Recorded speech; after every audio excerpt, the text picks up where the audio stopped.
Keynote speaker is we're going to do a dual intro. He's that big of a person. First, I'd like to just introduce Rayla Campbell. She's running for Secretary of State of Massachusetts. Thanks for coming up to visit with us. Sharon Bolduc in the back, who makes things happen. I think Don will tell you that. She's the force behind the candidate, no doubt. But I just want to tell one story, and then I'm going to turn over to Lily. Lily, come on up, and then we're going to tag team this.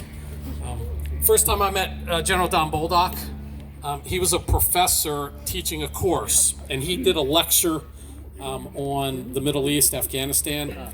He stayed after. Two of us who are Army veterans wanted to talk to him after. He stayed after about an hour and a half or so just to answer every question we had. He didn't have to do that, but he loved his job. He loved listening to us, and we had a great dialogue. First time I met him, he didn't know who I was. We just met during his lecture. But that just told me that he's willing to listen to everyone and listen to your concerns. And I know he'll listen to the concerns of Asian Americans. And when he gets elected, we'll be sure to make sure he's aware of any issues that come up. And I have confidence he'll take care of them. One story I've never heard him tell, but I've read about. In Kandahar, he had special ops troops in a tough battle. Several of them wounded, and they were holding a hilltop. He flew in. I think he was a lieutenant colonel at the time. He flew in and stayed overnight. And it was late at night. They have a midnight shift, the guards. You have to do guard duty. And they told me, "Sir, we need to wake up one of the men to take guard." He said, "No, I'll take his shift." That's the kind of man he is. And if you've ever been in a tough spot, you want somebody like Don Bolduc beside you. He took that man's guard duty as the officer in charge. People don't do that normally. Don is not normal. Everybody tells me.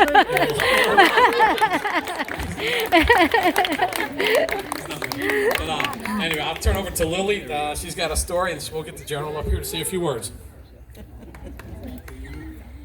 Well, General, my son, who was Army National Guard in Colorado before, and he told me recently, I have not even told you, did not have a chance to even tell you in person yet. He said, "Please tell General, his picture as a commander was on the walls where he went to the National Guard training. Every day he was looking at your picture." One of the 20 commanders on the wall. So when I told him I met you, he was so excited. It's like, "Oh, look at his picture." So I have a son who is a Space Force officer, Captain Williams. He knows you. And my son, of course, who is discharged honorably from National Guard, he knows you. When I first had lunch with General and his wife, I saw with my own eyes that one enlisted soldier was buying his lunch at this diner's place. Without him knowing it, General told the waiter, "I'm paying for his lunch." Now, I had no idea what happened. And this soldier came over, just saluted to him, thanked him. And I was so impressed.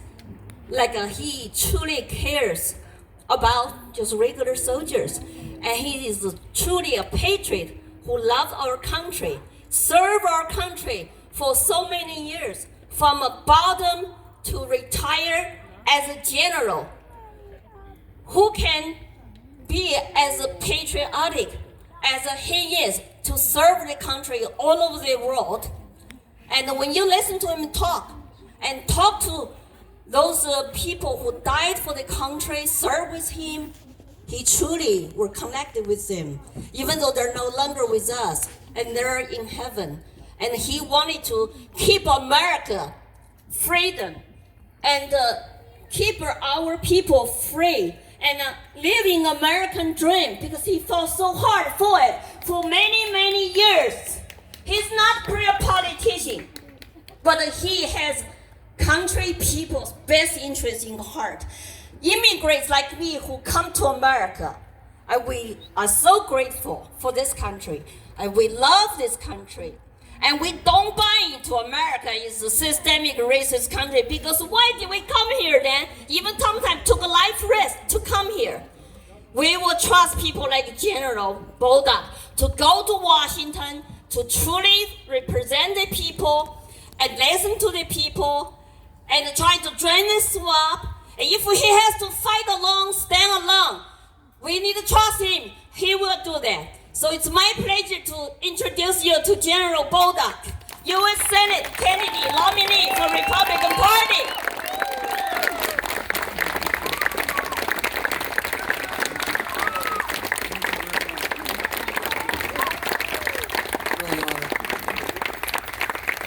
Thank you very much, Lily, and thank you, Chris, very much for that introduction. I appreciate it. Obviously, you know what service is, and I know there's many veterans here, and I know there's many family members of veterans here, and I know that we also have folks that are here that were in Vietnam, right, sir? Yes. That served there, that were imprisoned there. Yep. 10 years. 10 years under what would be socialism and communism. And America tried to do its best to help you out, and I know we did in many ways, but at the end of the day we fell short. But look at you now, you're here, we're honored to have you here. Yep. So thank you very much, and God bless you. Thank you. Appreciate it.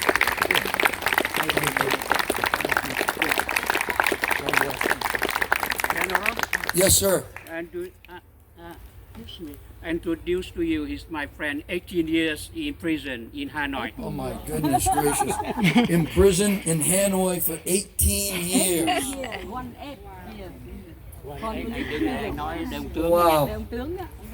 Sir, I don't want Chào ông đi. to make you fall here, but I got to give you a hug. Transfer some of your willpower to me. God bless you. Thank you. 62.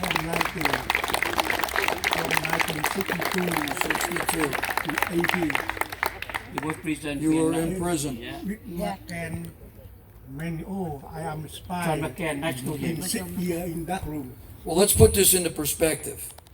He was in jail in 1962 to 1980, I am very proud to meet you here. and we're honored to have you. God, thank you, God, thank you. Thank you. So listen to this. I was born in 62. I graduated from high school in 1981. So I got to tell you, you were in prison, political prisoner, from the day I was born to the day I graduated from high school, just about. That really puts that time in perspective for me. God bless you. Miracle. Thank you. Miracle. I am a survivor. Well, we're glad to have you here in America. 6 years in that room. 6 years in that room. And I only Steel plate in my head. God bless you. thank you, God, thank you. You're very welcome. Thank you everybody here. Thank you. And we know well now how to hate the communists. That's right. You know that this country is moving away from freedom and towards tyranny. And we got to do something about that, don't we? And that is, we have to get Senator Hassan the hell out of the Senate. Yeah. Right? Now, Senator Hassan has a real problem debating me. And we finally pinned her down for a debate. And it had to be in a single room with only me and her. And we were about 20 feet apart. And the moderator. And I tell you what, she was nervous. And you could tell she was nervous. And I was all smiles. And if you watch that debate, you'll see what her focus is. And it's not the economy. It's not fixing inflation. It's not stopping spending that's out of control. It's not stopping crime. It's not closing the border. It's not fixing our immigration system, which is completely unfair right now. It is not protecting our children from the opioid crisis. I don't know about you, but I am very concerned about Halloween. I know we have children here. I know there's opioids coming into this state. It's already been caught in Maine. So if it's in Maine, it's here. Opioids that look like candies, Nerds, Skittles, Sweet Tarts. And between meals, my grandchildren, that's a staple for them, between meals. And so we've raised their awareness and told them not to take any colored candies from anybody but their mother and father and their grandparents. Now, that was, it wasn't like that before, but it's like that now. And we got to change it. You know, we have unprecedented crime everywhere. We have human trafficking, right? A national embarrassment that's now a $13 billion cartel job. That's what they get paid for this. In addition to the opioids, the illicit weapons. She'll keep weapons away from law-abiding citizens, but she has no problem with them flowing over our borders and getting into the hands of criminals and hurting Americans. She supports the Equality Act, which supports transgenderism. Who just saw a high school volleyball game on the news today where a male who is now identified as a female is on the other team, and the nets are lower in women's high school volleyball than the males, and this guy, obviously male strength, jumps up about 3 feet off the ground, at least that over the net, and pounds the ball into the head of a young girl on the other side of the net, knocks her out cold. Right? That's just one example of many. Biological men do not belong in women's sports, period. And she supports that. Think about her. She talks about how she cares for men and women. Well, what about the men, women, and children that were left abandoned and are now under Sharia law and being stoned and hung and killed in the soccer fields that we transitioned from killing fields in 2001 to soccer fields and now back again to killing fields? And she says she cares about women and children. And what did she say about that? Nothing. What does she say about the women and children that come to the border and make those 1,000-mile treks and get murdered and get assaulted and so on and so forth? And I'm tempering my language here a little bit because we have young people here. But you can read between the lines what's really, really going on. You can't believe that you take care of people when you do that. And that now Manchester is now a distribution hub for opioids. It used to be Lawrence, it still is Lawrence. There's 3 ways it comes into New Hampshire, in Maine, and Vermont. But now Manchester is a distribution hub. They are now stamping Adderall pills. So please, warn your college students. These look-alike pills are kill pills. College students take them to stay awake for 24 hours, to cram for exams, or finish a paper, or do whatever they have to do, then go take the test, and then they crash for a while, right? But these pills are kill pills, and they're getting into the hands of our college students. And this is dangerous. It's what they do. We used to drink pots of coffee, right, to stay awake. It's different now, and we have to recognize that. And we have to warn them. Where is she in any of these warnings? She's nowhere. She lies. She lies about my position on abortion. And let me make that clear right now. I am pro-life, and I will always fight for life from the beginning to the end. However, the Dobbs decision by our Supreme Court returned abortion to the states. It never was there. They moved it to the states. And the states have primacy. And our legislators and our governor, in conjunction with Granite Staters, will make that decision. Not Washington, D.C., not the federal level, which is the way it should be on everything in our lives. The reason we are under such, we're regulated in every way, and Bob talked about a number of those ways, is because the federal government has assumed more and more and more control of our lives through fear and uncertainty, through unelected bureaucrats, 2.9 million of them, 450 agencies and departments, a register, 175,000 pages that control your life. We now have unlimited government, not limited government. We now have a government that is not due to self-governance, government of the people, by the people, for the people, but by career politicians driven by the whims and the wishes of special interest lobbyists and wealthy political elite. And we can't have that. In every single community, the Asian community, the black, the Hispanic, the white, it doesn't matter. They have hurt us all with their policies, their decisions, making this country energy dependent instead of independent is the proximate cause for inflation. We have to change that.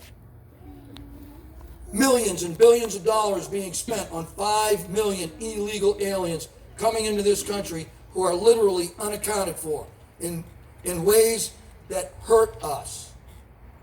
And every day there's a story of one of them committing a crime against Americans. And this has to stop. Senator Hassan voted. She voted to reduce bail restrictions, and limit terms and decrease sentences.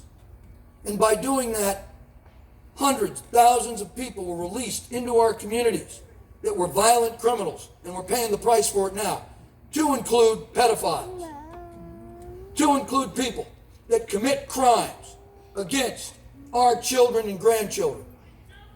This is terrible. This is not taking care of people. She paints me as a monster. Do you know what she did to my granddaughter? My granddaughter was sitting in front of the television watching a children's show, and on comes a commercial that accused her grandfather of wanting to kill mothers. Her commercial.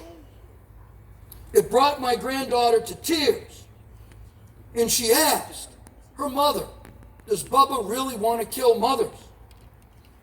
Imagine that. She owns that. That's what they do to us and our children. 15 bureaucrats, unelected, just voted at the federal level to mandate vaccines, COVID vaccines, to our children 6 months and older.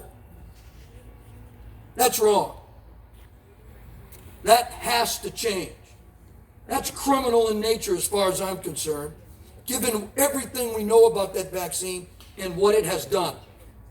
And we have to say hell no to that. We do. I was at an event last night with our Commissioner of Education, Frank Edelblut, and I asked him, and we had a conversation about this, and he assures me that the governor and him will not allow that to be the case in New Hampshire. So we need to applaud that, and we need to support that.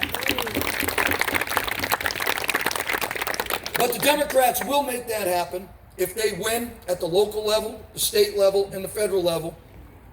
It will be seamless. Our children will be put in danger.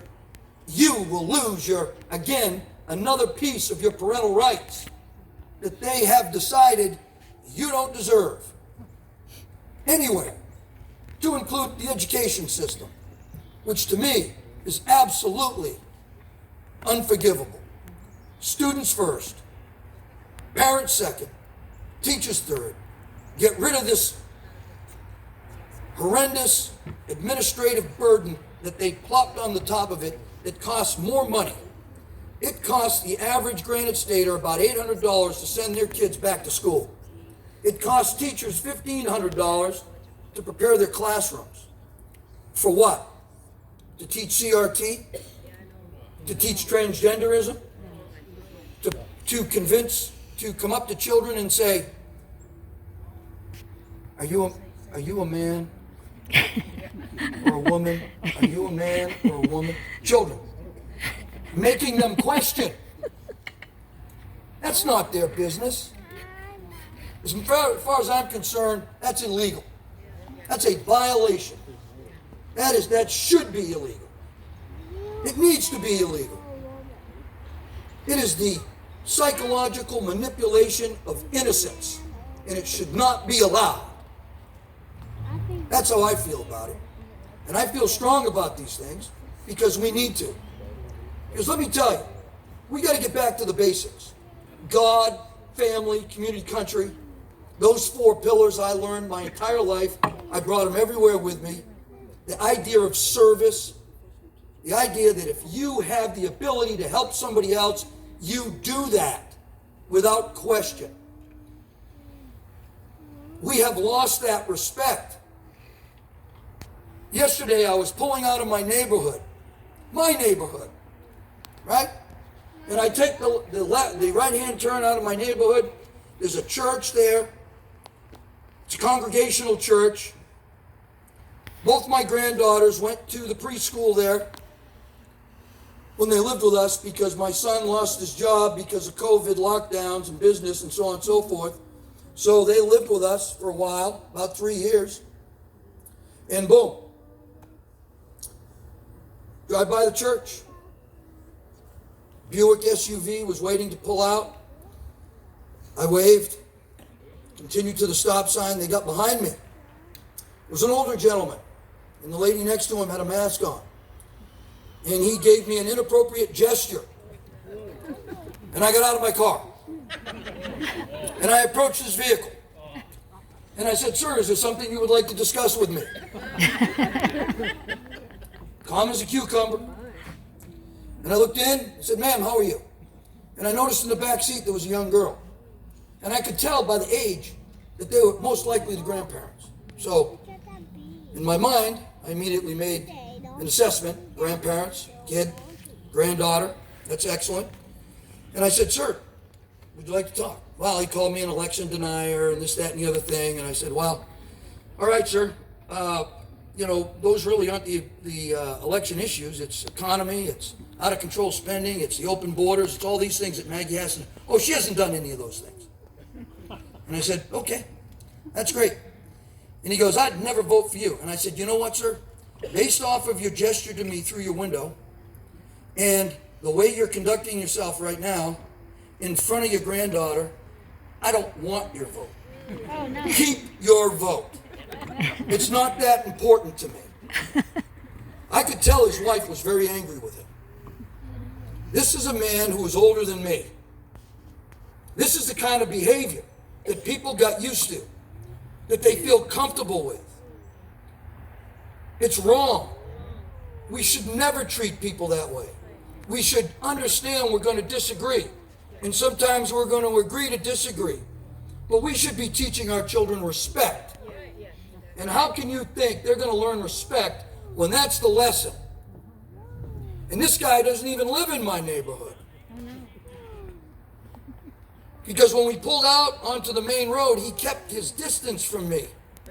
I was going the speed limit. He was going way under the speed limit. And I saw him turn up High Street. I said, he lives up there. And that's fine. But let's respect each other. Let's identify the problems that's hurting our children, hurting our grandchildren. We remove God from the public square, 40 to 50 years in the making, and every single one of our institutions has been weakened as a result. Family, education, justice system is now a dual system that serves the elite and not the rest of us. And we can see that, and it's wrong. If you don't have a lot of money, you can't play in the justice system. Many people go without justice, without recourse, without redress. Why? Because we have a justice system that no longer serves the people.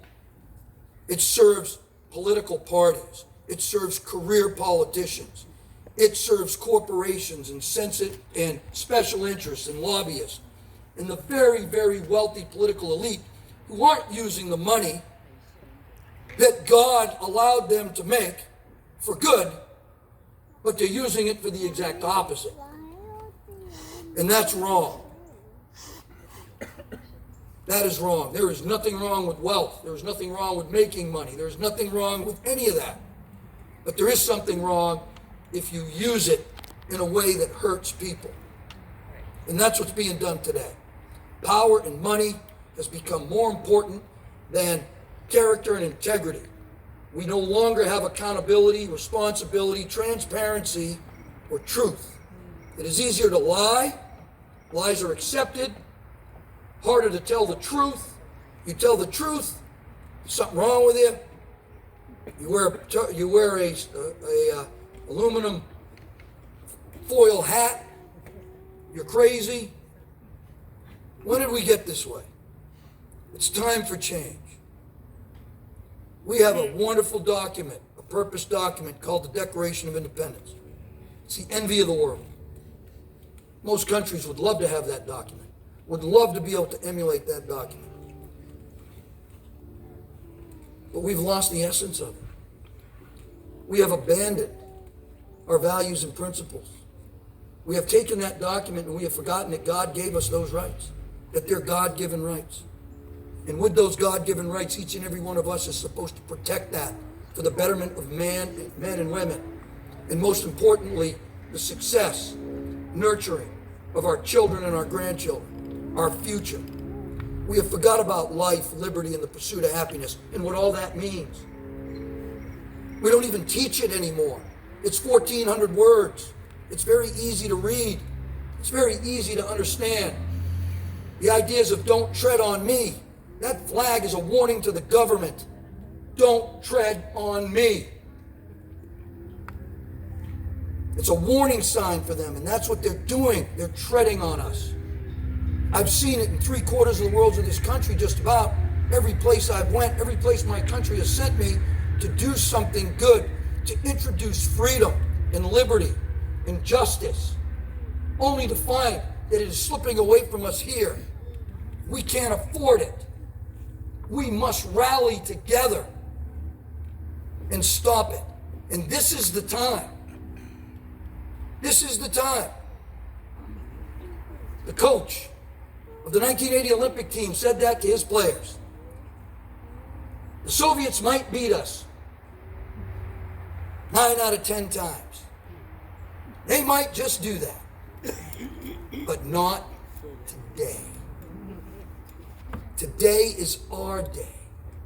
This is our time to send a message, a clear message, that we are done with career politicians, that we are done with special interests running our lives, that we are done with lobbyists and wealthy political elite that want to change fundamentally the values and principles of this great nation. And we're going to remind you that we live in a constitutional republic, not a democracy, as Hassan likes to say. We embrace democratic principles. But the difference between a democracy and a constitutional republic is in a constitutional republic, you're in charge. You're in charge. And I want you to be back in charge. I want to work for you. I want to do your business. I want to be your ambassador, your conduit to change, so that our children and our grandchildren have the best possible futures available. And our livelihoods today are good and strong. Because we got men and women out there, moms and dads, retirees that are suffering, that are choosing between heating and eating. And we got to stop that. And we stop it by sending different people down there, and that's the biggest message that we can send. And that's my vision. Because without a vision, the people will perish. And that's Proverbs. And that's true. And I'll tell you what, I got a mission too. And this is the last thing I'm going to say. A mission. And that mission is as clear as a bell. Because it's connected not only to our purpose document, which resulted in our Constitution, which resulted in our constitutional republic, but this is a mission statement that if we come together to do it, we will make the change necessary that needs to be made. And this country will be put on the the right track and an example to the world. And everyone will rally around us and not China, Russia, North Korea, Iran. This is it. We, the people, in order to form a more perfect union, establish justice, and ensure domestic tranquility, provide for the common defense, promote the general welfare, for ourselves and our posterity right here, this beautiful young lady and those two young men, young lady over there, our children and our grandchildren, do ordain and establish this Constitution of the United States of America. God bless you, God bless America, and live free or die, baby.